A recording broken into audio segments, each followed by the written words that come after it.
राम राम, स्वागत है आपका इंडिया न्यूज हरियाणा में। मैं हूं आपके साथ अतुल प्रताप सिंह। मुख्यमंत्री मनोहर लाल ने चुनाव से पहले प्रदेशवासियों को 4200 करोड़ की परियोजनाओं की सौगात दी। सीएम मनोहर लाल ने पंचकुला से वर्चुअली परियोजनाओं का उद्घाटन और शिलान्यास किया। इसके साथ ही सीएम मनोहर लाल ने 600 करोड़ रुपए की हैप्पी योजना के लाभार्थियों को कार्ड भी वितरित किए। सीएम मनोहर लाल ने प्रदेश के 22 जिलों में जिन परियोजनाओं की सौगात दी है उनमें 938 करोड़ की लागत से ज्यादा के 392 प्रोजेक्ट का उद्घाटन, 2684 करोड़ से ज्यादा लागत से 679 प्रोजेक्ट का उद्घाटन शिलान्यास शामिल है। उद्घाटन शिलान्यास कार्यक्रम के दौरान सीएम मनोहर लाल ने कहा कि हम जिन प्रोजेक्ट्स का शिलान्यास कर रहे हैं इनका उद्घाटन भी हमको ही करना है। सीएम मनोहर लाल ने कहा कि आचार संहिता लगने वाली है, इससे पहले के कामों का शिलान्यास कर दिया गया। सीएम मनोहर लाल ने यह भी कहा कि मई या जून के पहले सप्ताह में फिर से ऐसा ही कोई कार्यक्रम आयोजित किया जाएगा जिसमें हजारों करोड़ की सौगातें प्रदेशवासियों को दी जाएंगी। बीते 10 साल में 6.7% विकास दर देश की चल रही है, वहीं हरियाणा की विकास दर 8% है। ऐसा पहले की सरकारों में कभी देखने को नहीं मिला। लेकिन जैसे ही ये कार्यक्रम हुआ और सौगात दी गई, विपक्ष हमलावर हो गया। विपक्ष की तरफ से आरोप लगाया गया कि ये सारे उद्घाटन शिलान्यास सिर्फ और सिर्फ चुनावी हैं। ग्राफिक के जरिए हम आपको दिखाते हैं प्रदेश को सीएम मनोहर लाल की सौगात क्या है। लगभग 4200 करोड़ की परियोजनाओं की सौगात मुख्यमंत्री ने दी है प्रदेशवासियों को। 3600 करोड़ की परियोजनाओं का उद्घाटन और शिलान्यास किया गया। आगे भी कुछ और उद्घाटन कार्यक्रम की बात कही गई। 600 करोड़ की लागत से हैप्पी योजना की भी सौगात दी प्रदेशवासियों को मुख्यमंत्री ने और कार्ड वितरित भी किए। बल्लभगढ़ में पीडब्ल्यूडी की परियोजना की आधारशिला रखी गई इसी मंच से वर्चुअली, और साथ में परियोजना पर 214 करोड़ की लागत का अनुमान है, जिस परियोजना को यहां पर सबके सामने रखा गया। करनाल में फ्लाईओवर की आधारशिला भी रखी गई। इसकी मांग थी और इस मांग को पूरा किया गया मुख्यमंत्री की तरफ से। तो करनाल में फ्लाईओवर की आधारशिला, इस परियोजना पर 127 करोड़ की लागत आएगी। शिलान्यास कार्यक्रम इसका हो चुका संपन्न। महेंद्रगढ़ की बात करें तो महेंद्रगढ़ में सिंचाई योजना का उद्घाटन भी किया गया। प्रदेशवासियों को यह सौगात भी दी। महेंद्रगढ़ वासियों के लिए सौगात है। 114 करोड़ की लागत से तैयार हुई है ये परियोजना और इसको अब सौगात के तौर पर महेंद्रगढ़ वासियों को सौंप दिया गया। चरखी दादरी में सिंचाई योजना का भी उद्घाटन किया गया। सिंचाई प्लांट यहां पर लगाया जाएगा, बनेगा।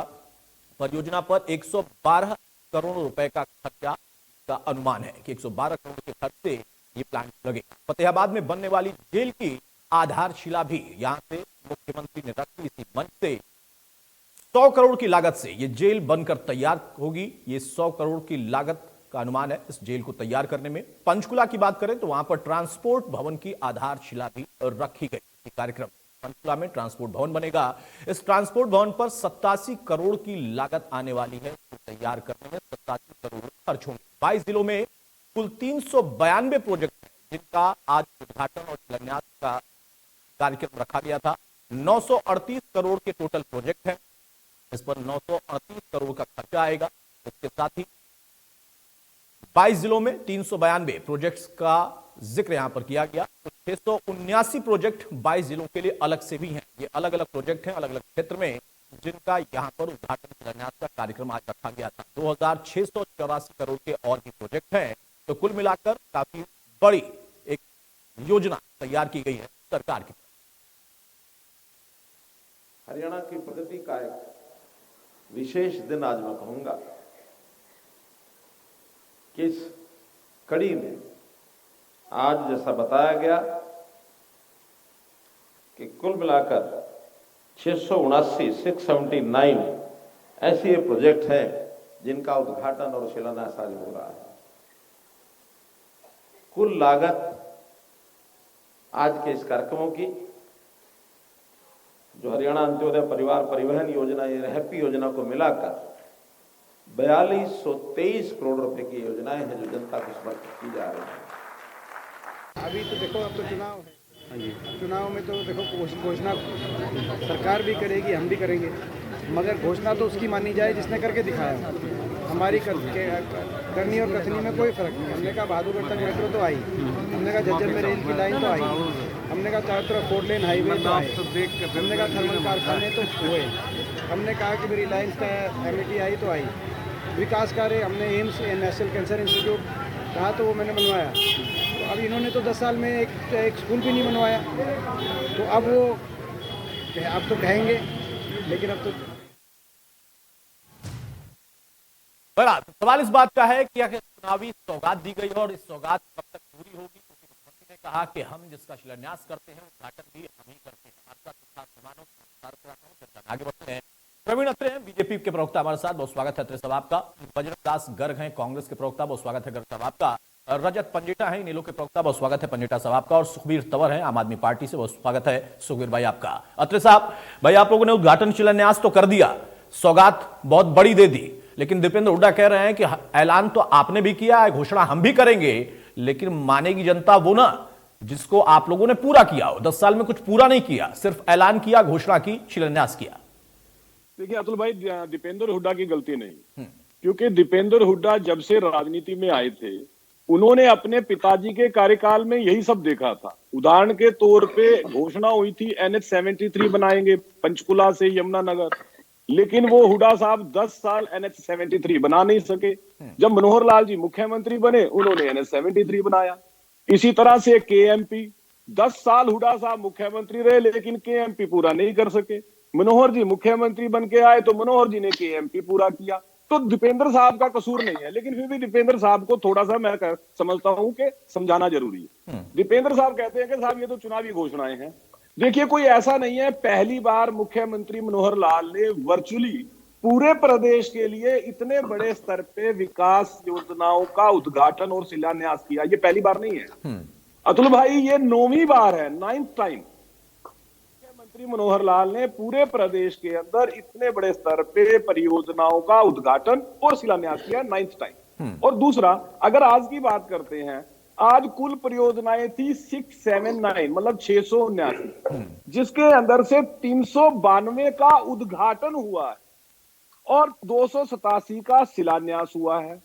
अब मुझे लगता है दीपेंद्र भाई ये बात समझते होंगे कि किसी भी परियोजनाओं का उद्घाटन कब होता है, जब वो परियोजना पूरी हो चुकी होती है, जब जनता को उसको समर्पित करना होता है तो उसका उद्घाटन होता है, और जब परियोजना नई शुरू होती है तो उसको कहते हैं हम शिलान्यास।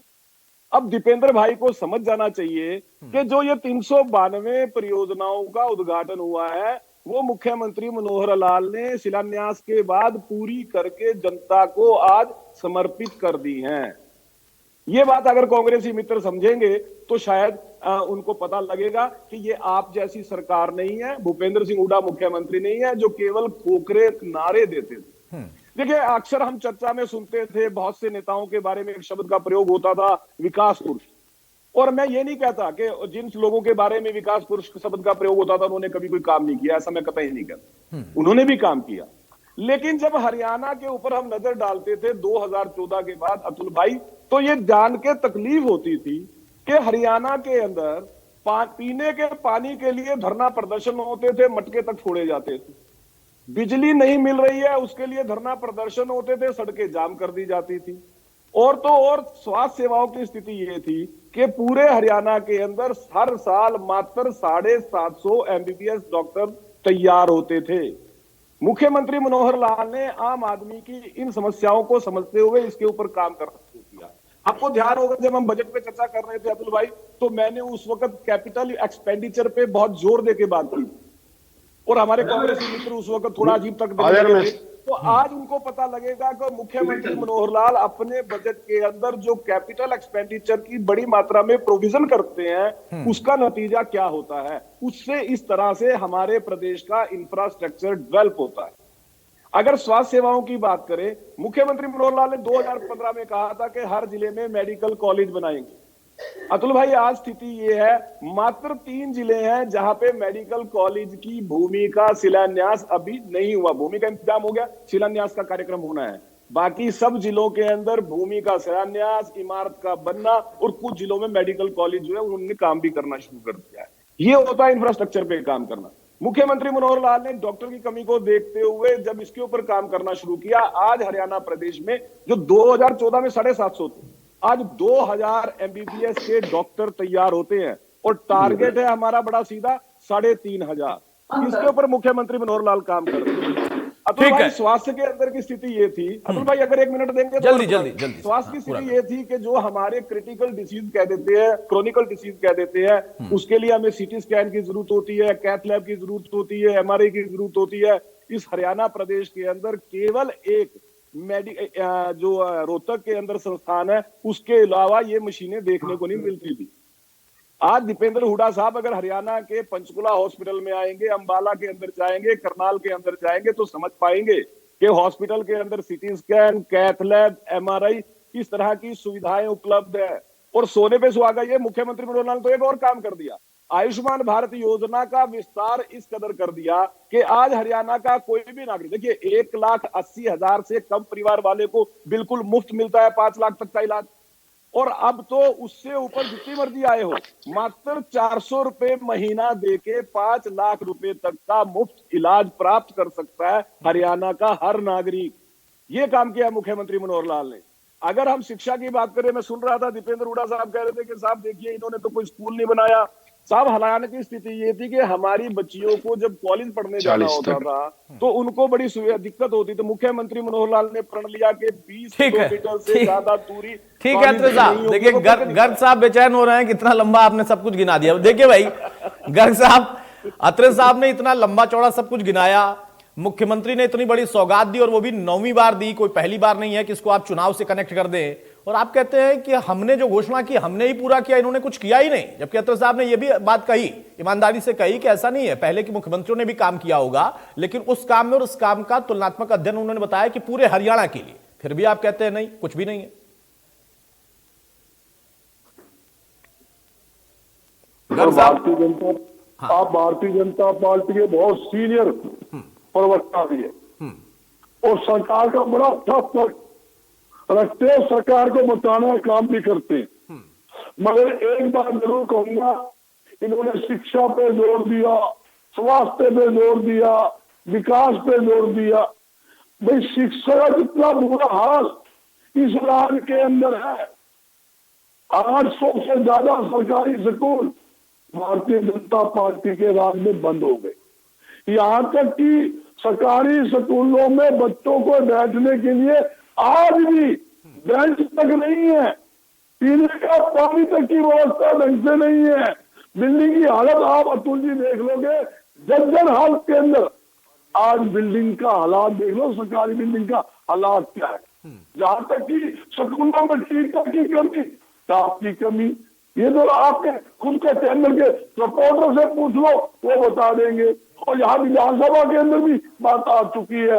दूसरी बात, जो स्वास्थ्य की बात करते हैं कि आप पंचकूला चले जाओ, इतनी मशीनें लग रही है। मैं आपको छोटे से लेकर बड़े फतेहाबाद गिना दूं, हिसार गिना दूं, सरसा गिना दूं, बियानी गिना, ये जिले गिना रहा हूँ। छोटे छोटे शहर नरवाना, वो तो छोड़ दो, इलाहाबाद, नावाली या दादी, ये छोड़ दो आप। वहां पर अल्ट्रासाउंड की मशीन नहीं है, और छोड़िए एक्सरे की जो मशीन है वो भी चालू नहीं है। एमआरआई तो बहुत बड़ी बात है, एमआरआई की शक्ल देखने को तो वहां एमआरआई मिलती नहीं है। हॉस्पिटलों में दवाई नहीं है, मूलभूत सुविधा नाम की हॉस्पिटलों में चीज नहीं है, डॉक्टरों की कमी, स्टाफ की कमी। आगे अतुल, आप अगर बाढ़ में चले जाओ, अच्छा आदमी भी अगर ठीक स्वास्थ्य आदमी बाढ़ में 2 घंटे बैठ जाए, वो भी बीमार होके हॉस्पिटल में निकले। अच्छी में एक बात और लो, मल्टीनेटर की मशीनें आज आए 7-7, 8-8 साल हो गए, डब्बा बंद पड़ा है। हिसार के अंदर बता रहा हूँ, आज तक उस डब्बे को, मल्टीनेटर मशीन को खोला नहीं गया। उसको मल्टीनेटर चलाने वाले के डॉक्टर तक नहीं है। ये कहते हैं हम मूलभूत सुविधा देते हैं, हॉस्पिटलों में दवाई तक नहीं है। ये तो हॉस्पिटलों के हाल है। जब कोई पेशेंट हॉस्पिटल में जाता है, डॉक्टर फटाफट उसको रेफर प्राइवेट हॉस्पिटल में कर देता है। तो कहो तो मैं आपको आंकड़े दे दूं और तुम मरीजों की पर्ची बता दूं कैसे इनका हालात सरकारी हॉस्पिटल में है। और ये कहते हैं हमने बड़े विकास कर दिए। आप उनसे पूछो, 9.5 साल हो गए, 9.5 साल के अंदर एक भी बिजली पैदावार करने कोई कारखाना लगाया हो तो इनसे पूछ लो। हमारे राज्य में 5 बिजली के कारखाने, 5 बिजली के थर्मोपार्ट हमने लगाए, यूनिवर्सिटियां बनाई, स्कूल बनाए, हॉस्पिटल बनाए, मूलभूत सुविधा दी। ये तो जुमले की सरकार है। जुमले कितने कर ले, कर्जा ले लेकर मलाई खाने के सिवाय। अरे जुमले की सरकार में 392 उसके उद्घाटन भी तो हुए हैं ना, जो अत्रे साहब कह रहे थे। इतना भी मतलब मत कहिए कि बिल्कुल ही जुमला है। असली बात हाँ। तो मान लीजिए हाँ। कौन सा बनाया, कितने सरकारी स्कूल बनाए? नहीं, ठीक है, सरकारी स्कूल कितने बनाए वो बताएंगे, लेकिन बिजली का प्लांट कितना लगाया, जरूरत के हिसाब से प्लांट लगे ना, कि सिर्फ प्लांट ही लगाने से जो काम होता है। बहरहाल एक रिएक्शन ले लेता हूं बाकी और लोगों का, उसके बाद अत्रे साहब आपके पास आऊं। बोलिए बोलिए बोलिए। 9 साल पहले 2015 में रिवाड़ी ने एम्स लगाने की घोषणा की, 2015 आपके सामने। 2024 में प्रधानमंत्री जी ने 1 साल के बाद उसकी आधारशिला रखी है। जो व्यक्ति 2 साल फैसले के लिए चुनाव के अंदर फायदा लेने के लिए आधारशिला रखी है, तो भाई कितने साल के अंदर वो एम्स बनेगा? जाते जाते इन्होंने पत्ता रख दिया, उसको एम्स ही हम बनाएंगे। तो अच्छी बात है ना, वो आपके खाते में जाएगा। शिलान्यास इन्होंने कर दिया है, पूरा उसको आप करा दीजिएगा, इसमें क्या बुराई है? ये तो अच्छी बात है। उन्होंने एक प्रोजेक्ट आपके लिए तैयार किया है कि आप चुनाव जल्दी जीतिए और फिर उसका काम शुरू कराइए, उसको रोकिएगा मत, जल्दी से पूरा कराइएगा 1 साल के अंदर।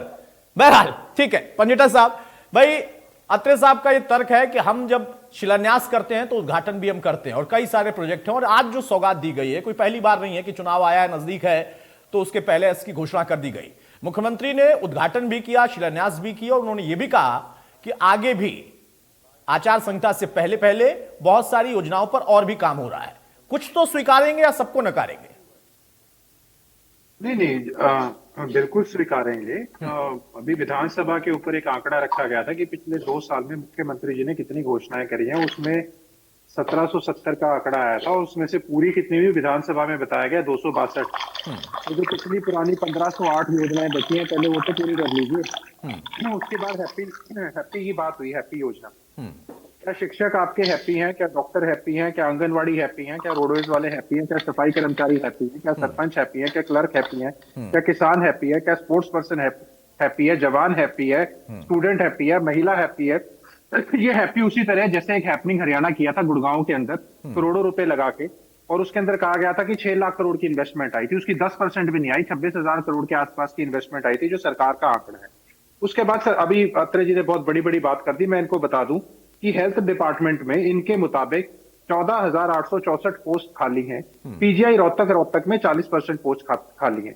जो 2-3 जगहों का इन्होंने नाम लिया वो बिल्कुल मानता हूं, क्योंकि मैं खुद वहां जा चुका हूं, जहां पे भी इन्होंने पंचकुला में एमआरआई वगैरह की बात करी, सिटी स्कैन की, वो मैं मानता हूं। लेकिन और अन्य हरियाणा की अगर मैं आपको स्थिति बताऊं तो 13 डिस्ट्रिक्ट ऐसी हैं जहां रेडियोलॉजी का स्पेशलिस्ट नहीं है। 5 डिस्ट्रिक्ट ऐसी हैं जहां पेडियाट्रिशियन नहीं है, उसका स्पेशलिस्ट नहीं है पेडियाट्रिक्स का। 8 डिस्ट्रिक्ट ऐसी हैं जहां मेडिसिन का स्पेशलिस्ट नहीं है। 7 डिस्ट्रिक्ट ऐसी हैं जहां पे आपको स्किन का स्पेशलिस्ट नहीं है। और जो स्पेशलिस्ट है उसके अंदर जो अगर रिक्वायर्ड है और उसकी कितनी एक्यूट शॉर्टेज है, और जो हमने कोरोना काल में भी देखा कि वेंटिलेटर्स जो कितनी भारी कमी थी वेंटिलेटर्स की, ऑक्सीजन की, सारी की सारी। इन्होंने 2-3 बातें और कही कि हमने सीट बढ़ा दी, आपने महंगाई बढ़ा दी, जनसंख्या 1 करोड़ के आसपास बढ़ गई। उसके बाद आप कहते हैं हमने मेडिकल की। अरे कुछ तो सरकार आप आए हो, कुछ काम करने के लिए आए हो क्या केवल सिर्फ ये जुमले देने के लिए आए हो? कुछ तो काम करोगे। आपने कहा स्टेट हाईवेज का मैं आपको बता दूं अतुल जी, हर विधानसभा सत्र में स्टेट हाईवेज की बात होती है। हर विधायक अपने हल्के की जो सड़कों की जो जर्जर व्यवस्था है, जो जर्जर हालत है, उसके बारे में बताने का काम करता है। पानी की बात करते हैं, आदमपुर में पानी की कमी जब बाई इलेक्शन हुआ तब जाके पता चला कि कितनी भारी कमी है। मेवात में, एलनाबाद में, अभी इन्होंने खुद बोला था मुख्यमंत्री जी ने पीछे मेवात में कि हम 211 करोड़ का एक पानी का अब जाते समय प्रोजेक्ट लगाने की बात करेंगे। तो और एक बात इनको और बता दूं, 2005 से पहले कभी हरियाणा स्टेट फिजिकल डेफिसिट नहीं हुआ था, कभी उसका खर्चा, कभी उसकी आमदन को पार नहीं किया। आज स्टेट खुद मानती है कि इन्होंने 34,000 करोड़ का और अतिरिक्त जो है कर्ज जो है हरियाणा की जनता के ऊपर चढ़ाने का काम किया। उसके ऊपर ये बात करें जीएसडीपी में, ये बताए टॉप 10 में हरियाणा टॉप 10 में क्यों नहीं है। और ओवरऑल अगर वर्ल्ड की रैंकिंग ली जाए तो हरियाणा की पर कैपिटा इंडिया की पर कैपिटा पिछले साल 120वां स्थान था और आज 140वां स्थान है। मैं पूरे देश की बात कर रहा हूं, क्योंकि उसमें पर कैपिटा कर्ज की भी बात आती है। आज 21%, अगर मैं बात करूं बैठे बैठे, तो 21% हमारा एक्सपोर्ट घटा है, हमारा 31% निजी निवेश घटा है, एफडीआई घटी है। हमारी लेटेस्ट खबर है हमारी, बताइए 21% एफडीआई घटी है नहीं घटी? तो ये आंकड़े भी बताने चाहिए। ठीक है, आप हरियाणा के अंदर, मैं चाहता हूं हरियाणा की जीएसडीपी में खासकर कम से कम देश की टॉप 10 उसके अंदर तो आए। आज टॉप 10 में नहीं है, लेकिन हाँ ये क्या कहते हैं, ठीक है, इसका जवाब लेते हैं अत्रे साहब। एक अगर आप पर कैपिटा की बात करते हो तो केवल उसमें गुड़गांव फरीदाबाद ना जोड़िए, उसके अंदर पूरे हरियाणा, बाकी बचा हुआ हरियाणा है, उसकी बात कीजिए। आज उसकी हालत क्या है? बड़े में ठीक है, पंजेटा साहब इसका जवाब लेते हैं। अत्रे साहब आऊंगा, पहले सुखबीर भाई का एक कमेंट ले लूं यहां पर, क्योंकि पानी वानी पी के एकदम तैयार बैठे हैं। सुखबीर भाई, अब आप बताइए।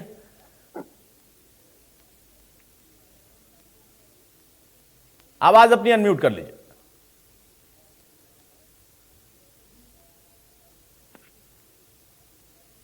देखिए अतुल जी, जिस प्रकार से लोकसभा आम चुनाव के मुहाने पे आज मुख्यमंत्री जी ने जो भी घोषणाएं करी है, निश्चित तौर पे मुख्यमंत्री जी ने स्वयं को घोषणा मंत्री साबित किया है।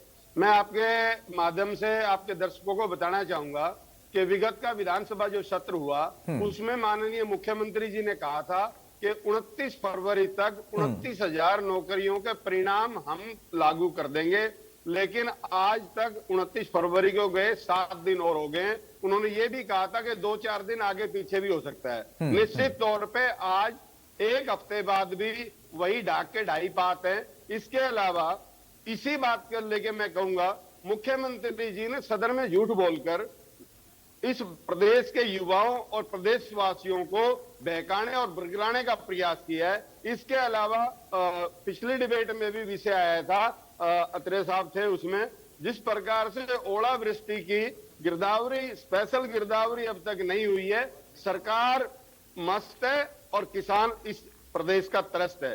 इसके अलावा जो अभी सड़कों की बड़ी लंबी चौड़ी अत्रे साहब बात कर रहे थे, मैं आपके माध्यम से कहना चाहूंगा, जो आंतरिक सड़कें हैं और पिछले 1 वर्ष से झुंझुना थमाने का प्रयास किया जा रहा है कि 25 करोड़ रुपए हर विधायक को देंगे और सड़कें ठीक होंगी। पूरे प्रदेश की सड़कें जर्जर और जानलेवा है। मैं एक और आपके संज्ञान में लाना चाहूंगा, पटौदी से रेवाड़ी एक पुल बना था इनके कार्यकाल में, आज 5 साल से ज्यादा हो गया। वो उसमें 5-7 महीने बाद ही चांद सितारे दिखाई देने शुरू हो गए थे और अनेक दुर्घटनाएं वहां पे हो चुकी है और कम से कम 6-7 जिलों के लोग विगत के 5 वर्षों से प्रभावित हैं, इनको कुछ नजर नहीं आएगा।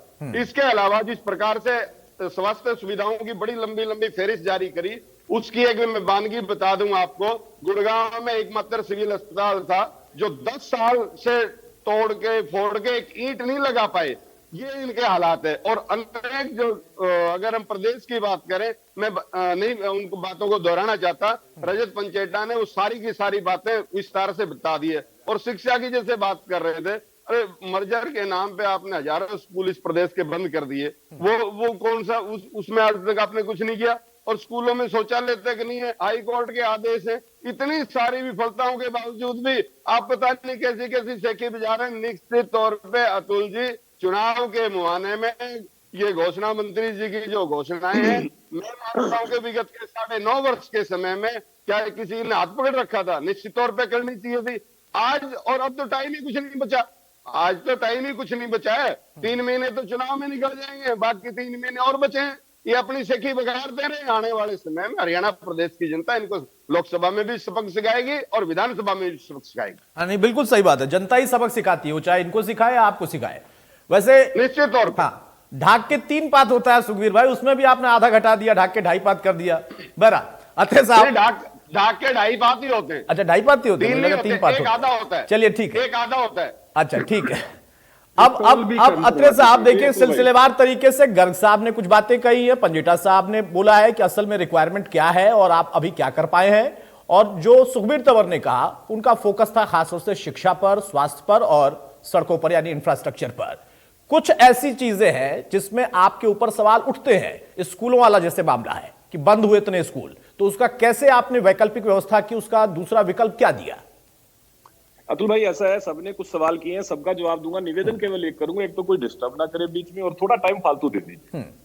देखिए, पहली बात तो ये है, सुखबीर जी ने लास्ट में एक बात कही कि देखिए अब तो कोई टाइम ही नहीं बचा है, अब तो चुनाव आ गए हैं वगैरह वगैरह। देखिए, पहली तो बात हमारे मित्रों को ये समझ लेनी चाहिए, आज माननीय मुख्यमंत्री जी ने भी एक बात विशेष तौर पे कही थी अतुल जी, जिसका आपने भी जिक्र किया था कि लोकसभा चुनाव का जब कोड ऑफ कंडक्ट खत्म होगा उसके तुरंत बाद फिर आज की तरह एक प्रोग्राम आयोजन होगा, उसमें परियोजनाओं का उद्घाटन और शिलान्यास इसी तर्ज पे होगा और अगले 5 साल भी यही सरकार होगी और इसी तेज गति से प्रदेश का विकास होगा, पहला। दूसरा, देखिए सुखबीर जी ने एक बात और यहाँ कही, देखिए स्पेशल गिरदावरी सरकार ने अभी तक नहीं करवाई है, किसान परेशान हो रहा है। मैं अतुल भाई आपका चैनल लगभग डेली देखता हूं, मेरे ऑफिस में आपका चैनल ही चलता रहता है और मैं उसमें लगातार देख रहा था जो खबर आपने सरकार के हवाले से दे रखी थी कि सरकार ने जो पोर्टल है उस पे किसान भाइयों से अपील की हुई है कि 15 तारीख तक अपने नुकसान की उस पे अपलोड कर दे। ये आपने खबर दिखाई है और 5 एकड़ वाली कैपिंग भी हटा दी, एब्सोल्यूट कैपिंग भी हटा दी है। तो सुखबीर जी को शायद जानकारी नहीं होगी इस बारे में, इसलिए उन्होंने बोल दिया है। दूसरा, देखिए इन्होंने एक और बात कही है कि मुख्यमंत्री जी तो घोषणा मंत्री बन गए, लोकसभा के मुहाने पे आके इस तरह की घोषणा की।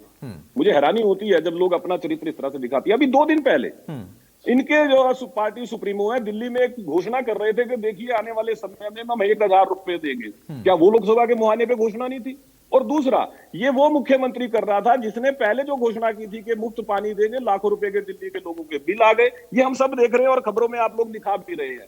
और उसके साथ साथ दिल्ली के अंदर, मैं तो एक आपके चैनल पे प्रोग्राम दे रहा था, एक महिला इस वजह से परेशान हो रही थी कि ट्रांसपोर्ट डिपार्टमेंट के कर्मचारियों को पिछले 4 महीने से वेतन नहीं मिला और उसका पति बीमार है, वो इलाज नहीं करवा पा रही है। उस पार्टी के प्रवक्ता इस तरह की बात करेंगे तो हास्यास्पद लगेगा। अब बात करता हूं मैं यहाँ पे बजरंग जी की। देखिए, एक बड़ा कमाल चीज है, पहले कहते थे साहब आपने तो 5000 स्कूल बंद कर दिए, फिर कहने लगे साहब आपने 3000 स्कूल बंद कर दिए। अब बजरंग जी कहते हैं कि आपने 800 स्कूल बंद कर दिए, सुखबीर जी कह रहे हैं कि आपने हजारों स्कूल बंद कर दिए। पहले तो ये तय कर ले कि वाकई स्कूल बंद हुए हैं या नहीं। देखिए अतुल भाई, जब सरकार ने अरे रुक जाओ भाई, मैंने कहा बीच में डिस्टर्ब नहीं करेंगे, अब आपने डिस्टर्ब करना शुरू कर दिया सुखबीर भाई। मैं जवाब दे रहा हूँ, जवाब दे रहा हूँ, अरे दे तो रहा हूँ जवाब।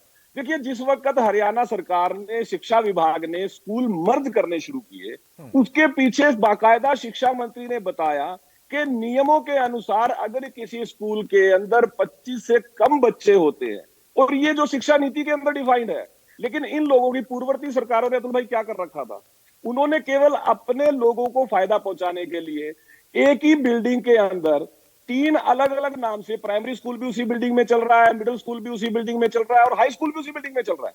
तीनों के हेडमास्टर अलग अलग है, तीनों का जो क्लरिकल स्टाफ अलग अलग है, और वो 3 अलग नाम से गिनती उनकी 3 स्कूल थी। सरकार ने केवल क्या किया, उसको मर्ज करके एक हाई स्कूल बना दिया फ्रॉम 1st to 10th। अब उसमें हुआ क्या, एक मास्टर हेडमास्टर रिक्वायर्ड है, एक क्लर्क रिक्वायर्ड है, जो हमारा एडमिनिस्ट्रेटिव स्टाफ है उसकी रिक्वायरमेंट कम होगी। ये खेल रखा था इन लोगों ने, और सरकार ने केवल ये क्या किया, ऐसे स्कूलों को मर्ज किया था और शिक्षा मंत्री ने बाकायदा संख्या 350 ऑन द रिकॉर्ड बताई थी कि इस तरह से 350 स्कूल मर्ज हुए हैं। उसके बावजूद इस तरह का झूठ बोलेंगे तो बात नहीं बनेगी। अब देखिए, एक और बात इन्होंने की है, मैं तो अभी हैरान था। बजरंग जी कह रहे थे देखिए जी फलां जगह पे MRI नहीं है, फलां जगह पे कैथ लैब नहीं है, अल्ट्रासाउंड की मशीन नहीं है। तो कम से कम बजरंग दास जी इस बात को स्वीकार कर रहे हैं कि इनकी सरकार के समय में स्वास्थ्य सेवाओं पे कोई काम इन जगहों पे नहीं हुआ, तभी वहां पे ये मशीनें नहीं है, जैसा कि बजरंग जी ने कहा है।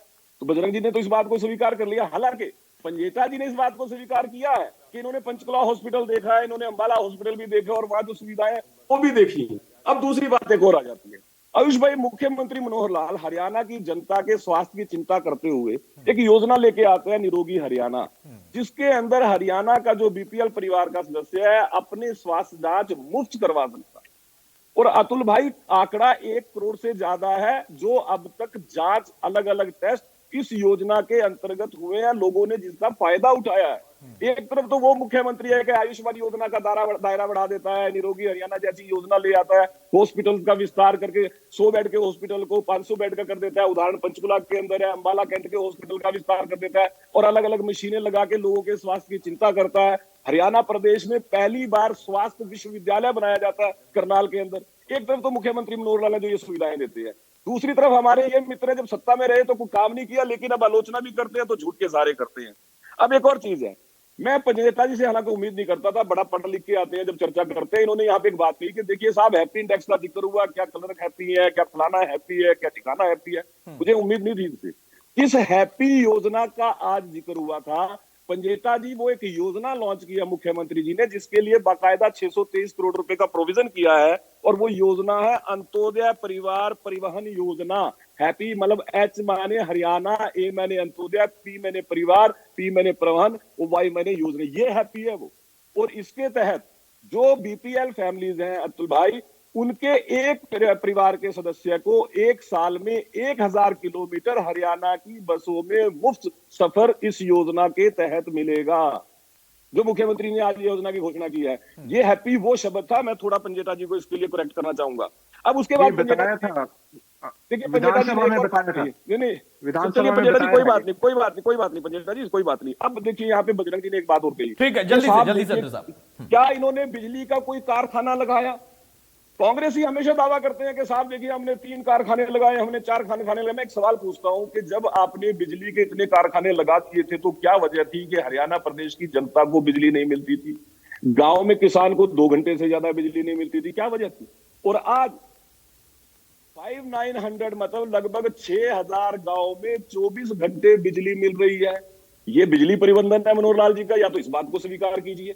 और दूसरी बात, जो आप कारखानों का जिक्र करते हैं, पंजेता जी इस बात को जानते हैं, यमुनानगर के अंदर जो बिजली कारखाना लगा, हालांकि उसकी योजना बनी थी चौटाला साहब की सरकार में, एमओयू साइन किया था चौटाला साहब की सरकार ने, उसके बाद सरकार बदल गई तो हमारे बजरंग जी मित्रों ने क्या किया? ठीक बात है। नहीं देखिए, ये सिलसिला चलता रहता है। जैसे चौटाला साहब के सरकार में हुआ, बाद में कांग्रेस ने उस पर काम किया, ठीक वैसे ही अब आपने देखिए एम्स का वो किया है। बजरंग दास जी कह रहे हैं कि वो काम करेंगे। तो सरकारें काम करती रहती हैं, चुनाव में जनता जब अपना जवाब दे देती है तो फिर दूसरी जो सरकार होती है, चाहे वो उसी पार्टी की या किसी और पार्टी की, उसको काम करते रहना चाहिए। ठीक है, अब इसका जवाब लेते हैं बजरंग जी। अगर 1 सेकंड के लिए भी मान लिया जाए कि ये सारे वादे, ये सारी घोषणाएं चुनावी हैं, तो मुझे लगता है कि फिर आपको इसकी चिंता करने की जरूरत नहीं है, क्योंकि आप भी घोषणा करेंगे, इससे मजबूत करिएगा, तो फिर उसका जवाब जनता दे देगी। घोषणा नहीं करते, खाली घोषणा जो करते हैं वो काम करते हैं। हमारा घोषणा पत्र देख लीजिए 2005 का, हमने जो वायदे किए थे उससे ज्यादा हमने काम किया है। हमने झज्जर के अंदर एम्स बनाने की घोषणा की थी, हमने एम्स की आधारशिला भी रखी, और हम आने समय में हमने एम्स भी चालू किया। इनकी तरह नहीं जाते जाते एम्स की आधारशिला रखकर जनता गुमराह करने की बात कही। मेरे साथी ने एक बात और कही, अत्री जी ने, हमारी सरकार बनेगी, 5 साल भी हम लोग राज करेंगे। मैं यही बताना चाहता हूँ, मुंगेरी लाल के हसीन सपने देखना सबका अधिकार है, जरूर देखिए। सरकार ने सपने देखने के लिए कोई टैक्स नहीं लगाया, ये बात है। ये कहते हैं हम गांव में 24 घंटे बिजली देते हैं, और मैं बताना चाहता हूँ मुख्यमंत्री खुले दरबार के अंदर जब एक व्यक्ति कहता है बिजली नहीं है, कम से कम 10 घंटे बिजली में दो, तो बिल्कुल नहीं दूंगा, नहीं दूंगा। खुले वीडियो बिजली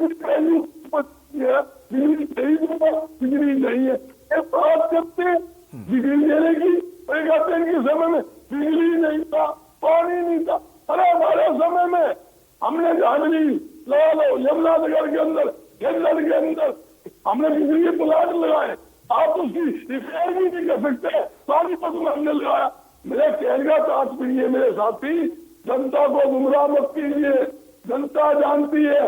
आपने सिर्फ जनता की जेबों के अंदर आर्थिक बोझ डालने का काम किया है।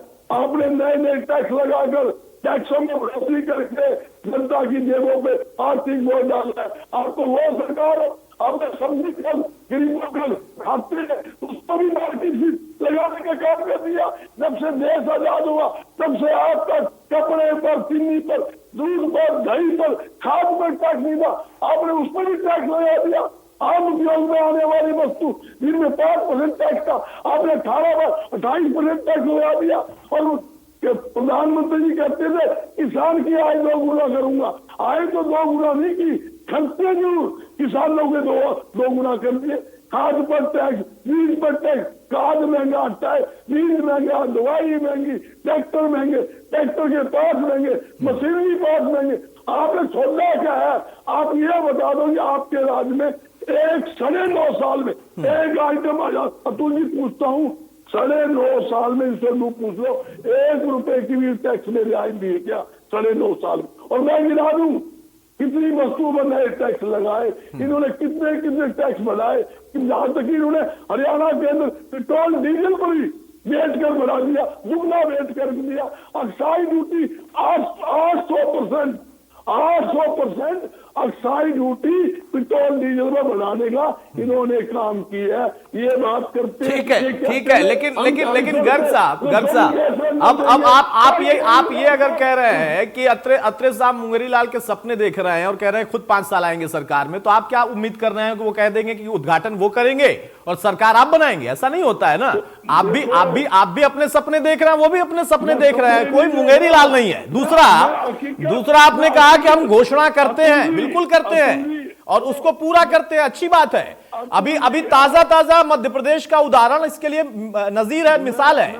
वहां आपने घोषणा थोड़ी पहले कर दी, आपने कहा कि हम आएंगे 12,000 खाते में बेटियों के महिलाओं के देंगे।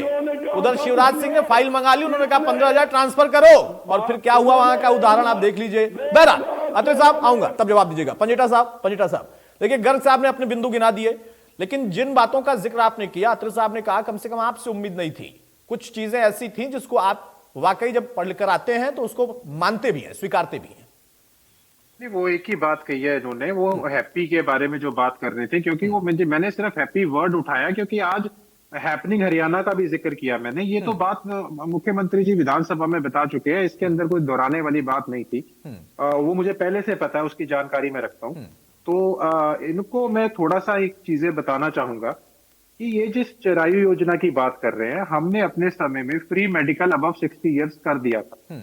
एक बात इन्होंने पहले वक्तव्य में कह दी कि हरियाणा का हर नागरिक के लिए है, वो बीपीएल परिवारों के लिए है, वो इनको भी पता है, जाते रहते होंगे हॉस्पिटल के अंदर। जो अगर आपके पास नहीं पंजेटा जी, मुख्यमंत्री जी ने इस बजट के अंदर जिन लोगों की आय 6 लाख रुपए सालाना से ज्यादा भी है, मात्र 5,000 रुपए सालाना यानी कि 400 रुपए महीना देके वो भी 5 लाख रुपए तक का इलाज मुफ्त प्राप्त कर सकते हैं, ये घोषणा कर चुके हैं जी। अब मैं कुछ अपने समय की योजना, हाँ, नहीं वो मैं आप गलत बोल रहे थे, मैं सोचा आपको करेक्ट कर दूं। जिसको वो उसमें आप वाली भी कवर हो जाएगी, जिसको आप चिराई योजना कह रहे हैं। फ्री एजुकेशन फॉर हैंडीकैप हमने स्टार्ट किया। देश में सबसे पहले बुढ़ापा पेंशन, उसके बाद देश में सबसे पहले जन सुरक्षा बीमा योजना, जिसकी योजना की बात कर रहे हैं ये। अनुसूचित जाति के लिए हमने बीमा योजना शुरू करी। अपनी बेटी अपना धन योजना, जिसका नाम इन्होंने चेंज कर दिया। 100 इको क्लब बनाने की हमने बात की। पंचायतों को करोड़ों की ग्रांट और 5 से 10 लाख इनाम देने का काम हमने शुरू किया। ग्राम विकास समिति का गठन हमने किया। बहन और भाई के नाम पर जमीन है, स्टैंप ड्यूटी खत्म करने का काम किया। 15 लाख वाले सभी कच्चे कर्मचारियों को पक्का करने का काम किया। उसके बाद खेल नीति हमने बनाई। उसके बाद बिजली के बिलों पे सरचार्ज हमने खत्म किया। रोडवेज में हमने खिलाड़ियों के लिए और राखी पे महिलाओं के लिए जो ट्रेवल है वो मुफ्त किया। स्पोर्ट्स नर्सरी बनवाई। 2000 की डाइट ओलंपियंस के लिए हमने की। वर्ल्ड क्लास स्टेडियम्स हमने पूरे हरियाणा में बनाने का काम किया। उसके बाद गांव-गांव में वृद्धाश्रम हमने बनाने का काम किया। ये पूरी लिस्ट है मेरे पास।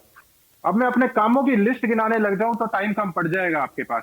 ये काम हमारे समय की जनता याद करती है कि किस तरह हमारे समय में कभी हरियाणा स्टेट रेवेन्यू डेफिसिट नहीं हुआ, कभी फिजिकल डेफिसिट, कभी हम हमेशा हमारा आमदन ज्यादा थी हमारे खर्चे से।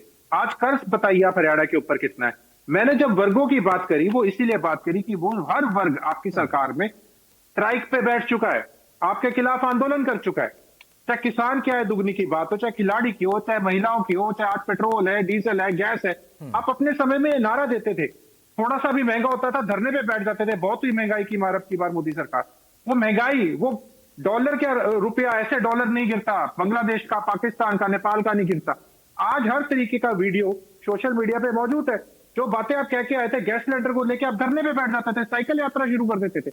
आज हर बातें वो आज आपके समय में 1 गुना 2 गुना नहीं 10-10 20-20 गुना बढ़ गई है। आप उस महंगाई के ऊपर एड्रेस नहीं करना चाहते, उस बेरोजगारी पे एड्रेस नहीं करना चाहते। जब मैंने कहा आपके 1 करोड़ जनसंख्या बढ़ गई है, उसके हिसाब आपकी नौकरियां कितनी बढ़ाई आपने, आपके पक्के कर्मचारी कितने हैं। आज जब मैं जवान की बात करता हूं तो अग्निवीर से परेशान है वो जवान। आज आप उसको ऐसे ही नहीं नजरअंदाज कर सकते। नहीं मैंने जो बिल्कुल आपकी बिल्कुल बात सही बात है, की, इसको की है। ऐसे नजरअंदाज नहीं किया जा सकता। और मैं आपसे सहमत हूं पंजेटा साहब। और अब चूंकि जनता को मैं कुछ कह नहीं सकता क्योंकि जनता तो जनार्दन होती है, लेकिन मुझे समझ में नहीं आ रहा है कि जो इतने काम करके आप लोग गए, उसके बाद से 20 साल हो गए, जनता ने आपको चुना ही नहीं। ये तो अपने आप में, क्योंकि आपके पास इतनी लंबी लिस्ट थी, उसको आप गिनाते तो वाकई बहुत हमारे पास समय जुमले जाया हो नहीं है ना, दे जाता। रहे हम अब जुमले दूसरी नहीं अब दूसरी जानते बात थे, ये है ना मार्केटिंग में कि जानते। अत्रे नहीं, साहब जुमले की नहीं जो पार्टी है, उसका एक दूसरा भी टैलेंट है जिसको आप ही स्वीकार कर रहे हैं कि ये धरने पर बैठ वो जाते जुमले थे। हैं, आज मार्केटिंग का है। विपक्ष धरने पर नहीं बैठता है, ये इनकी गलती नहीं है, आप लोगों की गलती है। अगर वो सिलेंडर को लेकर बैठ जाते थे, आंदोलन छेड़ देते थे, तो आंदोलन आप लोग भी छेड़ सकते हैं, वो मुद्दे आप लोग वहां पे उठा सकते हैं। इसको भी मानिएगा, क्योंकि आपने खुद माना कि ये लोग धरने पर बैठ जाते थे। विपक्ष का सबसे अच्छा अनुभव बीजेपी को है, इस बात को आप सब स्वीकारेंगे। सुखबीर भाई, आप क्या कहेंगे? देखिए, जिस प्रकार से प्रवीण अत्रे जी ने बात करी कि एक ही बिल्डिंग में 3-3 स्कूल चल रहे थे, मेरा विनम्र निवेदन है कि इन्होंने जो ये मर्जर का विषय था, इसमें 2-2, 3-3 किलोमीटर तक बच्चों को शिफ्ट करने का काम किया है। सच्चाई से मुंह ना मोड़े, सच्चाई को स्वीकार करने की कोशिश करें। इसके अलावा जो दिल्ली और पंजाब का शिक्षा का मॉडल है, मुझे कहने की आवश्यकता नहीं है, वैश्विक स्तर पर उसकी प्रशंसा हो रही है। और जो स्कूल ऑफ एमिनेंस पंजाब में बने 117, निश्चित तौर पर भारत देश के लिए बहुत गौरव का विषय है। और अभी और कई तरह की बात करें जाए, मैं ये कहना चाहता हूं, विगत के 3 वर्षों में परिवार पहचान पत्र में जो त्रुटि थी वो आज तक ठीक नहीं हुई। आज तक भी लोग धक्के खा रहे हैं। मैं ये कहूं कि कितनी पेंशन कट गई और कितने राशन कार्ड कट गए, वो बेमानी हो चुका है। जो पीड़ित प्रभावित लोग हैं वो सब जानते हैं। इसके अलावा बिजली की बड़ी बात कर रहे थे। देखिए, दिल्ली और पंजाब में बिजली पूरी तरह फ्री है और हरियाणा में सबसे ज्यादा है। और एक और अभी मुख्यमंत्री जी ने घोषणा करी कि हम 3 किलोमीटर तक डेरे और ढाणियों में जगमग योजना के तहत बिजली देंगे, लेकिन उपभोक्ता को उसका पैसा देना पड़ेगा। क्यों देना पड़ेगा? एक जो ढाणियों में रहने वालों ने कोई गलत काम कर रखा है जो उनको पैसा देना पड़ेगा, निश्चित तौर पे गलत है। और एक और विषय, विगत के 10 वर्षों में अनेक, आपको भी पता है, आपका बड़ा प्रतिष्ठित चैनल है, जिस प्रकार से यूरिया और डीएपी की काला बाजारी विगत के 10 वर्षों में सरकार के संरक्षण में रही है, और रेट तो बढ़े ही बढ़े, जो काला बाजारी हुई कोई जवाब इन लोगों के पास नहीं है। इसलिए जो भी कहो वो थोड़ा ईश्वर को साक्षी मान के बोला करो, बेवजह की झूठ ना बोला करो। तो निश्चित तौर पे आपकी जो क्रियाकलाप है उससे हरियाणा प्रदेश आज ही जा चुका है। आपके झूठे जुमलों के प्रभाव में प्रदेश की जनता आने वाली नहीं है। निश्चित तौर पे बचे हुए समय में फिर भी जो जितना टाइम बचा है उसमें अगर कोई इस जनहित के कोई काम कर सके तो बड़ी मेहरबानी होगी आपकी। अत्रे साहब। जी अतुल भाई, देखिए, ऐसा मुझे दुख होता है जब प्रवक्ता आके यहाँ पे झूठ बोलना शुरू करते हैं। अभी साहब ने बोला कि मुख्यमंत्री जी ने 3 किलोमीटर तक की ढाणियों के, अरे सुन लीजिए, मैं करेक्ट कर रहा हूँ, सुन लीजिए पहले पूरी बात। अभी पता जनता क्या कर लेगी, जनता क्या कर लेगी, रुक जाओ। देखिए, ऐसा इन्होंने अभी 3 किलोमीटर तक ढाणियों की जो बात मिली है, मुख्यमंत्री जी ने बजट सेशन में स्पेशल कहा कि जो पहले 1 किलोमीटर तक था, 3 किलोमीटर तक ढाणियों में बिजली कलेक्शन देंगे, उसके फिक्स इंफ्रास्ट्रक्चर का खर्चा सरकार वहन करेगी। ये बात को उल्टा बोल रहे हैं। अब दूसरी बात जो मैं नहीं, अभी आप अपने नोटिफिकेशन नोटिफिकेशन भाई, अरे भाई, अरे भाई, अतुल जी को चुप करो, टाइम खराब करेंगे। मुझे बहुत से जवाब दे रहे हैं। दावा कर रहे हैं, मैं कैसे खारिज कर दूं? कह रहे हैं दावे से कह सकते हैं कि आप झूठ बोल रहे हैं। अच्छा सुनिए, देखिए, अभी इन्होंने एक बात रजत जी ने कही है, यार इनको चुप कराइए। तो कर रहे हैं यहाँ पे, अरे बार पढ़ लीजिएगा। अच्छा, वो क्या, एक सेकंड, अत्रे साहब एक सेकंड, अत्रे साहब एक मिनट, अत्रे साहब एक मिनट। सुखबीर भाई, वो क्या झूठ बोल रहे हैं, स्पेसिफिक आप पूछे तो बताएं। देखिए, मैं ये कह रहा हूं, जो ये कह रहे हैं कि 3 किलोमीटर तक उसका जो खर्चा है वो उपभोक्ता देगा, ये बात मैं कह रहा हूं। अरे आप गलत कह रहे हो ना, फिक्स इंफ्रास्ट्रक्चर सरकार बैन करेगी। भाई समय खराब मत करो यार, आप पढ़ के आ जाना, फिर मेरे से अगली डिबेट में इसके ऊपर चर्चा कर लेना। देखिए, यहाँ पे अब रजत जी ने एक बात, बहुत सी बातें गिनवाई कि देखिए हमने ये योजना चलाई, हालांकि इन्होंने पंचायतों को पैसा देने की बात की। हालांकि जो बात मैं अब बोल रहा हूं मुझे बोलना नहीं चाहिए, लेकिन वो यहाँ पे बोलना पड़ेगा। खुद चौटाला साहब ने मेरे सामने ये स्वीकार किया कि मेरा सबसे बड़ा गलत कदम था जो मैंने पंचायतों को सरपंचों के थ्रू पैसे दिए, मेरे सामने स्वीकार किया हुआ है। मैं बोलना नहीं चाहता था, लेकिन रजत जी ने जिक्र किया तो मुझे बोलना पड़ेगा। अब देखिए, इन्होंने कई योजनाओं का यहाँ पे, बेरोजगारी को आपने एड्रेस नहीं किया, इन्होंने ये बड़ी कमाल की बात की। इनसे मैं जब ये पूछूंगा, साहब 6 साल लगातार आप सत्ता में रहे, कितने युवाओं को आपने सरकारी नौकरी दी पक्की, एक बार बता दीजिए आप। हम दावा करते हैं कि हम 1,25,000 से ज्यादा पक्की सरकारी नौकरी दे चुके हैं, जबकि आपकी संख्या है 10,600। कांग्रेसी मित्रों की संख्या है 86,000। हमारे 4 लाख पक्के थे साल के अंदर आपकी। और दूसरी बात, अरे सुन लो भाई, अरे सुन लो यार, आप बीच में ना डिस्टर्ब करो।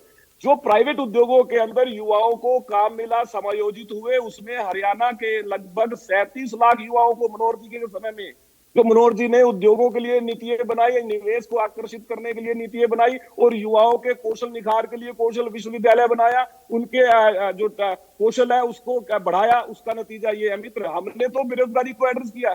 तभी ये स्थिति है कि 1,25,000 से ज्यादा पक्की सरकारी ने नौकरी अब तक दे चुके हैं। अभी जो आगे लगेंगे वो पाइपलाइन में है, उनका भी इंतजार कीजिए। चुनाव आने तक ये कांग्रेस से 29 फरवरी तक 29 जनता क्या हुआ? 29 फरवरी तक 29 जरा परिणामों का क्या बात है जी? शुरू में सवाल उठाया था, अगर कोई जवाब हो तो बताना। अरे सुनिए, 29 फरवरी इन्होंने इतना कमाल किया था, परिणाम। अरे भाई डिस्टर्ब क्यों कर रहे हो? अगर इन्होंने इतना कमाल किया था 29 फरवरी तक 29 परिणाम घोषित करने की बात हुई थी, डिस्टर्ब ना करो क्या है यार, परिणाम? इनको चुप करा लीजिए, ये जानबूझ के डिस्टर्ब करते हैं, इनको पता समय थोड़ा शोर मचाओ। भाई वो 29 तारीख का इंतजार करते रह गए ना, इस पर भी नाराजगी है। 29 फरवरी तक 29,000 परिणाम कहाँ है? अरे आएगा, चिंता मत करो, कोई बात नहीं, कहाँ है आएगा, बताइए? बुलाओ ना। विधानसभा चुनाव से पहले मुख्यमंत्री जी ने सदन में छूट दिखाएंगे मित्र, आएगा भाई, इंतजार करो, अरे इंतजार करो यार, अभी क्यों परेशान हो रहे हो? मैं क्या अरे मित्र बिलबिला रहे हो यार, हमने युवाओं से वादा किया, हम अपना वादा पूरा करेंगे, आप चिंता ना करो, चिंता ना करो, बिलबिलाओ मत। अरे मैं क्या कह रहा हूँ भाई, बिलबिला क्यों? अरे भाई बिलबिला क्यों? आप चिंता ना करो, हम अपना वादा पूरा करेंगे। अरे मुख्यमंत्री जी का मेरी बात पूरी होने दो, अरे मेरी बात तो पूरी होने दो यार, क्यों चिल्ला रहे अरे हो? मैंने क्यों चिल्ला रहा है? क्यों टाइम खराब कर रहा है मैं भाई? कहा- अरे जब मैं कह रहा हूँ आप यार, कर लो बात, मैं क्या बोल रहा हूँ भाई, जवाब तो दो ना। सुन तो लो फिर। आप लोग केवल इस वजह से खुश हैं कि जो भर्ती रोको गैंग ने कोर्ट में जाके नौकरियों को लटकाने का प्रयास किया भर्ती नहीं, हम है, तो आप स्वागत केवल इस करेंगे। वजह से खुश हैं हम तो क्योंकि वो स्वागत भर्ती रोको करेंगे गैंग में अतुल। आपके लोग भी हैं। अतुल, हम स्वागत लेकिन मैं इस करेंगे, बात को निश्चित यहाँ तौर पे पूरे विश्वास से हरियाणा मानता सरकार हूँ इस विषय में नंगी कि हो जिस चुकी है। तरह से हमारी अपने तरफ से वक्तव्य प्रयास को किए पूरा जा नहीं रहे कर हैं, पाए। वो प्रयास ऊपर मुख्यमंत्री वाला जी जल्द अपने पूरे वक्तव्य को करेगा। पूरा नहीं कर पाए। भगवान भी ये जो सदन देखता में है कहा, कि सच्चे सदन मन से में कौन झूठ काम बोला। कर रहा है और कौन केवल भर्ती रोकने के लिए नहीं, भर्ती नहीं, रोको नहीं, गैंग के आपके जरिए पास- काम कर रहा है, ये ऊपर वाला भी देखता है। पर- चिंता मत करो, होगा अरविंद पूरा, पूरा, सुखबीर भाई, आपसे उम्मीद होगा। नहीं थी, मुझे अब चिल्लाओ मुझे मत। उम्मीद थी भाई मैं तो कि केवल ये आप कह रहा इस हूँ पे कि कोई मेरा समय तर्कसंगत मत जवाब खराब करो देंगे। यार। मेरा समय क्यों खराब कर रहे हो भाई? समय पूरा हो जाएगा तब मुख्यमंत्री जी तक। का 29 फरवरी तक का मैं वही वादा कह था, रहा हूँ। वो विफल हो गया और आप इसमें नंगे हो चुके सुखबीर भाई एक बात सुनो, सच्चाई तब है। क्या करोगे? तब शर्म से कहाँ जाओगे जब वो पूरा हो जाएगा, जब वो बात नहीं, पूरी हो जाएगी, तब स्वागत जाके करेंगे। अपनी गुनाह हम मानोगे, स्वागत गलती मानोगे अपनी। करेंगे। चिल्ला रहे हो हम बैठ के। स्वागत करेंगे, करिए तो अपने कोशिश हाँ हम करिए, स्वागत तैयार करेंगे प्रवीण जी। भैया, तैयारी करो स्वागत हम करने की, तैयारी करो। नहीं लेकिन तैयारी करो लेकिन स्वागत करने जो की। समय सीमा अरे भाई तय तैयारी करी कर लो यार थी, स्वागत उसमें करने नहीं की। हुआ ना। स्वीकार करो। सुखबीर भाई स्वीकार तैयारी कर करो। लो, मैं कुछ तैयारी कर लो स्वागत करने की, कोई आपको करना तैयारी पड़ेगा मुझे स्वागत। जरूरत नहीं है। मैं तैयारी करो आप। अतुल के हिसाब से बात करता ऐसे हूँ, यार मेरे आप जवाब बातों पूरा नहीं होने को देंगे, correction डिस्कस नहीं करेंगे। इस रखते। बात का जवाब मैं दे चुका हूँ जिसमें चिल्ला रहे हैं। अब देखिए इन्होंने अगर बड़ा कोई कमाल जवाब किया नहीं दिया। था तो 1966 के अंदर जिस हरियाणा प्रदेश में 45 कॉलेज थे, 2014 में 105 कॉलेज हुए और हमने उसको 182 कॉलेज कर दिया। मैं ये 6 महीने पहले तक का आंकड़ा दे रहा हूं अतुल भाई, ये पहले क्लियर कर दूं। मतलब 50 साल के अंदर बनते हैं 60 कॉलेज और हम अपने 9.5 साल के कार्यकाल में बनाते थे 70 कॉलेज। ये अंतर है इनके काम करने में और हमारे काम करने में। अतुल भाई एक और आंकड़ा दे देता हूँ, 1966 तक इस हरियाणा प्रदेश में 1966 में केवल एक यूनिवर्सिटी थी। अरे भाई चिल्लाओ ना यार, चिल्लाओ मत यार, सरकारी की ये बार बार क्यों परेशान हो जाते हैं? आप मुझे झूठ समझ में नहीं आ बोल रहा के जा है। रहे हैं। चिल्ला क्यों रहे हो यार? अच्छा ठीक है, अब रोक रहा हूं, अब समय की पाबंदी है, समय की पाबंदी है। अत्रे साहब देखिए, अत्रे साहब आपने उद्घाटन किया, आपने कुछ और योजनाओं के शिलान्यास किया है, उसका भी उद्घाटन आप करेंगे, ये आपका अपना अधिकार है अगर जनता आपको चुनती है तो। गर्ग साहब भाई सौगात पर हमने चर्चा कर ली, सौगात ये देकर जा रहे हैं और पूरी आप करेंगे ऐसा आप मानकर बैठे हैं, तो अच्छी हुई ना सौगात। साथी ने कहा हमने लोग के माध्यम से लाखों लोगों को रोजगार दिया है। मैं बताना चाहता हूँ, ये बता रहे कौन से लोग के माध्यम से रोजगार दिया। मैं बताना चाहता हूँ कि लाखों लोगों का रोजगार छीनने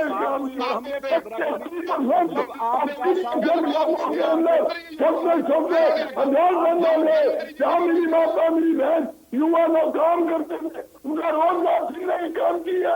ये सुकून की बात करते हैं, खुद मुख्यमंत्री ने माना 800 सुकून का आकर मैंने वोट किया था, जहाँ मुख्यमंत्री खुद माना हम आज तो स्कूल हमारे समय में बंद हुआ, जबकि विपक्ष आंकड़े हजारों का दे रहा था, कि उसको भी उड़ाते हैं।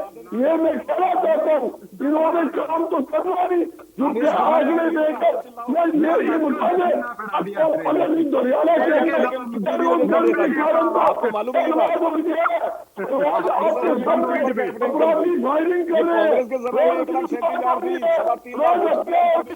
चोरी है। आपका नेताजी में इसलिए सरकार की गलत क्योंकि आपके समय में कुछ हुआ ही नहीं। कांग्रेस का मैं जिक्र इसलिए करता हूँ क्योंकि मेरे आंकड़े मुझे वहां से लिया करते हैं। उनके समय में जीएसडीपी जिसका आप जिक्र कर रहे थे, मात्र 4 लाख करोड़ थी, आज वो 10 लाख करोड़ से ज्यादा है। बहरहाल ठीक है पंजेटा साहब, जल्दी से मेरा यही सवाल है कि भाई आपने बहुत काम किया, आपने गिनाए, लेकिन दुखद है कि आप लोग 20 साल से सत्ता में नहीं आए। अब सौगात बीजेपी दे रही है इस दावे के साथ कि हम ही आएंगे और इस सौगात को जो शिलान्यास के स्वरूप में है उसका उद्घाटन भी करेंगे, और कुछ का उद्घाटन हमने कर दिया। कांग्रेस का यह कहना है कि जो सौगात इन्होंने दिया है पूरा कराने का काम वो करेंगे। इनेलो क्या सोचती है? देखिए, अगर हरियाणा प्रदेश के ऊपर तो अगर जैसे कर्ज खत्म करना है अगर, तो हरियाणा की अगर इनेलो तो हरियाणा की जनता के बारे में सोचती है। और पिछले अगर आप 20 वर्ष में कहते हैं तो 10 वर्ष तक मुख्य विपक्षी पार्टी भी रहे, मुख्य विपक्षी दल हम रहे। उसके बाद अगर आप कहते हैं तो देखिए, हमें ना तो जुमले देने आते हैं ना झूठ बोलने आते हैं। ये उसमें माहिर है मार्केटिंग के अंदर। ये मैं सारे सब कहते हैं कि ये मार्केटिंग का बड़ी अच्छी करना जानते हैं। और दूसरी बात का बजट हो और प्रदेश पे कर 23,000 करोड़ का हो, आप जरा उसका रेशो निकालेंगे पंजेटा जी, जो आप बार बार कह रहे थे सरप्लस स्टेट थी, आपके समय में सरप्लस थी। 2300 करोड़ का बजट हो और कर्ज 23,000 करोड़ हो, क्या रेशियो बनी? आपको पंजेटा जी बताओ एक बार, क्या रेशियो बनी? आज बजट लगभग 2 लाख करोड़ रुपए है। आप इस बात को समझिए पंजेटा जी, आज आपके बजट के अंदर कैपिटल एक्सपेंडिचर जो है लगभग 50,000 करोड़ है। इस बात को भी समझिए, पहले अपने समय का बजट खोलिए, फिर उसके साथ कंपैरिजन कीजिए। आप जो फिस्कल डेफिसिट की बात कर रहे हैं, एक बार तुलना तो कीजिए, केवल हवा में बात मत कीजिए। आपको लगता है 15 साल की बात है, किसको याद होगी? ठीक है अत्रे साहब। अत्रे जी, 4,000 तोला का रेट था, आज 65,000 है। बजट में तो 2300 करोड़ था मित्र, आज बजट 90 में रुपए 2300 करोड़ था। तो उस समय की महंगाई तो देखिए, हमने 2300 करोड़ था। उतने बजट में चौमुखी विकास करके दिखाया हरियाणा के अंदर। मैं एक बात जानना चाहता हूँ, देखिए, आप लगातार अपने आप को किसानों की पैसी आपने पार्टी बताते हैं। पंजेटा जी, एक मेरा छोटा सा सवाल है, आपने किसानों के लिए बिजली क्यों नहीं उनकी सरसों खरीदी कभी? क्यों नहीं आपने उनका बाजरा खरीदा? क्यों नहीं आपने सूरजमुखी खरीदा? मैं ये जानना चाहता हूँ। आप लगातार जो यहाँ पे प्रोपेगेंडा करते हैं, एक नैरेटिव खड़ा करने का प्रयास करते हैं, आप मुझे इस बात का जवाब दीजिए कि क्या वजह थी कि आप किसान की वोट लेते रहे, लेकिन कभी भी आपने किसान की बाजरा, सरसों, सूरजमुखी कभी हम खरीदी नहीं? क्या वजह थी पंजेटा जी? आज हरियाणा सरकार किसान की 12 फसलें, केंद्र की 2 फसलों के अलावा। ठीक है सुखबीर भाई फाइनल कमेंट आपका संक्षेप में, बिल्कुल समय नहीं है, माफी चाहूंगा, रुक जाइए, दोनों लोग रुक जाइए। सुखबीर भाई, सुखबीर तंवर, दाम मिला किसान को, क्या बात करते हो आप? किसान को किसान को 600 रुपया प्रति क्विंटल हो गया। पंजेटा साहब, अत्रे साहब, हो गया सर प्लीज। अब सुखबीर तंवर बोलेंगे, सुखबीर तंवर की बारी है, बहुत जल्दी से। सुखबीर भाई कंटिन्यू करिए। किसान के प्रदेश के आपको किसान जवाब देगा। पंजेटा जी, किसान से पूछिए, 54 योजनाएं हैं जिनका लाभ प्रदेश का किसान मनोहर जी की सरकार में उठा रहा है। जाकर किसानों से बोलिए सुखबीर जी, बोलिए। आपकी आवाज आ रही है। यही वजह उसकी पंजेटा जी, यही आप 15-20 साल आपको हो गए, इनको रोकेंगे तो मैं बोलूं। आप भी कहाँ रुकते हैं कि मैं उनको रोकूं और रुक जाए? रुकते तो आप भी नहीं है। मैं क्या कह रहा हूँ पंजेटा जी, आपने और हमारे। अच्छा भाई, अत्रे साहब और पंजेटा साहब प्लीज दोनों लोग रुक जाइए। तंवर साहब की बारी है, प्लीज। हो गया। अब भाई ये सारी चीजें ना वो आरोप प्रत्यारोप के दौर में रहेंगी और जनता के बीच में जाएंगे, क्योंकि चुनावी कनेक्शन आप लोगों ने जोड़ा है, जनता तय करेगी और जनता जनार्दन होती है, उसको कुछ बोलिएगा मत। बहरहाल हाँ सुखबीर भाई। देखिए अतुल जी, मैं तो अत्रे साहब से सिर्फ सुखबीर जी को तो एक निवेदन कर दीजिए, जो ये समर्थन की बात कर रहे हैं, ये बता दें कि न्यूनतम समर्थन मूल्य A2+FL में दे रहे हैं, A2+50 में दे रहे हैं, बता दें बस। पंजाब सरकार से कहिए, कृषि इशू है, पंजाब सरकार से कहिए। अरे भाई, घुमा कैसे देंगे? ऐसे कैसे घुमा देंगे? पंजाब पे आप घुमा देते हैं तो हरियाणा पे वो भी घुमा सकते हैं, या दोनों नहीं घुमाते होंगे। बहरहाल अब बताने को कुछ नहीं है, और मैं क्या ही बताऊं, बताएगी जनता ही, क्योंकि जब आप कहते हैं कि इस चुनाव का सौगात के तौर पर अगर रखा गया जनता के बीच में, तो वहां पर सरकार भी कहती है कि हमने उस सौगात में कुछ उद्घाटन किए हैं, कुछ शिलान्यास किए हैं और उनका भी उद्घाटन हम ही करेंगे। बाकी तय जनता को करना है कि असल में मौका वो किसको देगी। बहुत शुक्रिया अत्रे साहब आपका, गर्ग साहब आपका, पंजेटा जी आपका और सुखबीर भाई आपका भी। तो मौजूदा दौर में एक बार फिर से एक चुनावी सौगात के तौर पर विपक्ष इन योजनाओं को देख रहा, लेकिन सरकार का कहना है कि हम शिलान्यास करके उद्घाटन करने की प्रतिबद्धता रखते हैं और ये मौका हमें जनता जरूर देगी। राम राम।